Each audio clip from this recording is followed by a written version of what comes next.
আসসালামু আলাইকুম এভরিওয়ান, সবাই কেমন আছেন? আশা করি ভালো আছেন।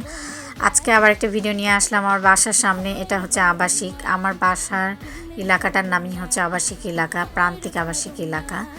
এর আগের ভিডিওতে বলেছিলাম হচ্ছে এখনও কমপ্লিট হয়নি, আর এখন বলছি এটা কমপ্লিট হয়ে গেছে।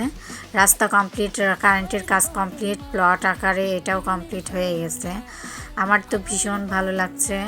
আর কয়েকদিন পর এখানে বিল্ডিং উঠবে এবং এই জায়গাটার পরিবেশ অন্যরকম হয়ে যাবে। আমার তো ভীষণ পছন্দ, আমার অনেক পছন্দ হয়েছে জায়গাটা।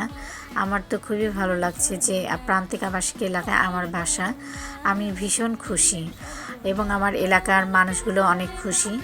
এখানে আর কি প্রান্তিক আবাসিক এলাকাটা আর কি দেখাশোনার জন্য, যোগানোর জন্য এখানে 2টা রুম করে রাখা হয়েছে। এখানে নাইট গার্ডরা দেখাশোনা করে এবং রাত্রেবেলা এখানে বিশ্রাম নেয় এবং এখানে বসে আর কি যোগায়। ওনারা অনেক কষ্ট করে এবং অনেক হার্ড যে কষ্ট করে যোগায়। আর এগুলো নিয়ে আর কি গাছপালা লাগানো হয়েছে এবং চেগার দিয়ে ঘিরে রাখা হয়েছে যাতে গরু ছাগল না খেতে পারে। আমার ভিডিওটি যারা দেখছেন সবাইকে ধন্যবাদ। আসসালামু আলাইকুম।